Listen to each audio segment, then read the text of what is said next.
So for today's video, yan, ipakita ko nga lang sa inyo yung rejuvenating set natin na ginagamit na matagal na yan. So dito tayo hiyang. And ewan ko lang sa iba kung hiyang din sila dito. And ito nga yung rejuvenating set na ginagamit natin.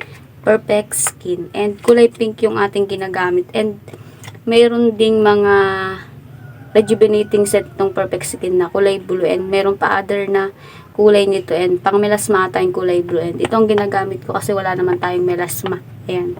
Yung mga pekas-pekas sa mukha. Ayan. So, itong ginagamit natin. And pwede siya sa mga teen. Ayan.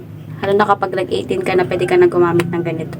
And napakaganda nga nitong product na ito. And di naman tayo nag-endorse. So, pakita nga lang natin na napakang ganda nitong gamitin. And vlog nga lang natin. Ito yung ginagamit natin sa pang-araw-araw natin. Ayan. I everyday use this product. And napakang ganda niya. And napakang hiyang niya sa atin. Ewan lang natin sa iba. Tara, samahan niyo akong gamitin natin tong product na ito. Ayan. So, unang ginagamit natin kapag ginagamit natin product na ito, and itong mismong sabon niya. Ayan, pinuputol ko nga lang siya, and bukas na nga siya. And kasi nga, kapag ginamit natin ito ng buwis, mabilis maubos kasi nga tutunaw ka agad. Ayan. Ito yung sabon ng Perfect Skin. And kapag tapos naman na tayong gumamit niyan, and kaliligo nga lang din natin, and mainit nga dito sa loob. Ayan. Ipit nga lang natin yung ating buhok. Ayan. Ayan. So, gagamit tayo ng toner niya. Ayan. Ito yung toner niya. So, yung toner niya is ganito. Meron siyang bukasan dito. Ayan. So, safe siyang gamitin kasi nga, bukod sa may takip na siya is may ipit, meron pa siyang takip din dito yan, bago mo siya magamit. And, gagamit lang tayo ng bulak. Ito yung bulak natin. Konti lang yung gagamitin natin na bulak. And, magpapahid lang naman tayo sa ating mukha. Itong toner. Small amount lang din pati, and bawal ang sobra. Kasi pag sobra is, alam mo na, mahirap na. Baka masira ang ating mukha. Saka nandun naman sa mismong product nito. Nandito na mismo yung kanyang ingredients kung paano siya gamitin. Ayan. Nandito na yung benefits niya, kung anong benefits niya sa ating mga mukha. Ayan.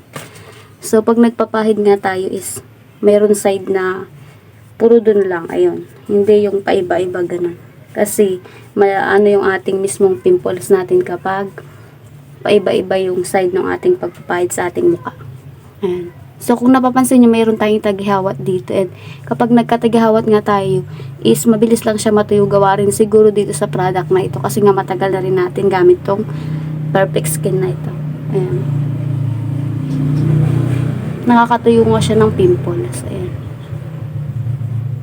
Meron tayong pimples dito sa ating baba ng baba. Ayan. So, ganyan nga lang tayo magpahid.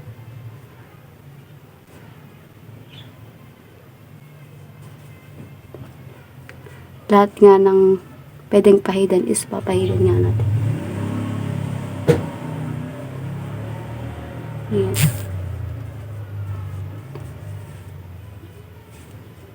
Ayan, kung nakikita nyo maputing ating mukha, ayan. Kasi ito yung ginagamit nga natin matagal na. So, marami din gumagamit ito na hiyang din sila. And meron namang hindi sila hiyang dito sa product na to.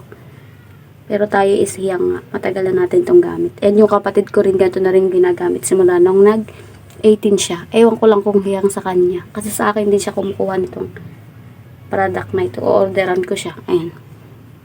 So, pwede na yan. And pahida lang natin itong ating leg. Ayan. Pinagpapawisan na tayo. Mainit kasi dito sa loob. Ayan.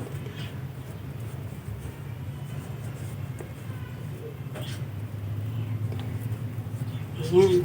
So, yung toner, pampatanggal siya ng mga dumi, and ayun, siya yung unang gagamitin kapag gagamit tayo nitong Perfect Skin. Ayan. Ayan.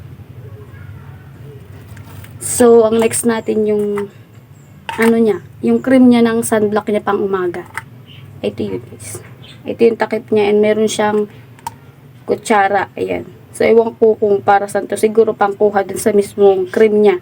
Pero ako di ko na ginagamit to kasi may ginagamit ko yung sa kamay ko para konti lang may ilalagay natin sa ating mukha. Kasi pag yung ginamit natin pag minsan is maraming nakukuha. Ayan. So, lagyan lang natin tayong pimples natin. Ayan. Pahidan lang natin yung mga yung mukha natin. Ayan. Ayan. So, pwede na yan. So, sabi nga nila, pag sobra is masama rin. Ayan. So, kaya konti-konti lang ilagay natin. Ayan. Ipahid nga lang natin siya. Ayan. Isabay nga lang natin siya dun sa flow ng ating mukha. Ayan. Yung face natin. Ayan. Lagyan nga lang natin lahat. Ayan. Maraming hindi hiyang dito pero hiyangan lang din talaga itong perfect skin. Ayan. So, napakaganda nga niya sa mukha. So, bulag nga lang natin yung ating pang-araw-araw na ginagamit sa mukha. Ayan. Ito yung gamit natin. Ayan. So, vlog ko rin yung i-vlog ko rin yung panggabi nitong perfect skin. Kung paano din gamitin. So, ang una nga nitong gagamitin muna magsasabon. And, ibabad nga lang natin muna. And, sunod nun is yung toner na and yung cream niya kung anong oras kayo nagpahid and kung pang umaga o pang gabi. Ayan. Kasi ito yung toner niya ng pang gabi. Makikita nyo dilaw. Ayan. Ayan, dilaw. May kutsara din siya. Ayan. Ayan. So, pantay na. Ayan. So, simula nga nung ginamit ko ito yung itong product na perfect skin is hindi na nga tayo masyadong tinagihawat. Kasi nga, dati is pag may ginamit tayo na ibang product is nagkakaroon na tayo ng tagihawat. Kasi nga meron na pisngi, may mga babae na may pisngi na kapag nagsabon ng ibang is nagkakaroon talaga ng tagihawat. At ganun nga yung ating mukha. Ayan. Nagkakaroon ng tagihawat kapag iba yung ginamit na product. Ayan. So, marami naman, alam niya sa mga babae, alam nila yan na kapag gumamit ng ibang product is meron yung time na nadidistract yung ating mukha is nagkakaroon nga ng mga tagi-tagihawat at kinakati. Yun. Ganon din yung ating alamin ng mga babae. Ayan. So, tapos na nating lagyan and ganito nga ginagawa natin pagkatapos natin maglagay is naglilip tint nga lang tayo. Ayan. Ito lang ginagamit ko lip tint eh. Minsan ganito. Galing siya dun sa kapatid ko. Matte lipstick. Pero mas provide ko itong gamitin kasi nga malambot siya sa labi. And kahit konti lang ilagay mo is mamumula na agad yung labi mo. And maganda siya sa labi.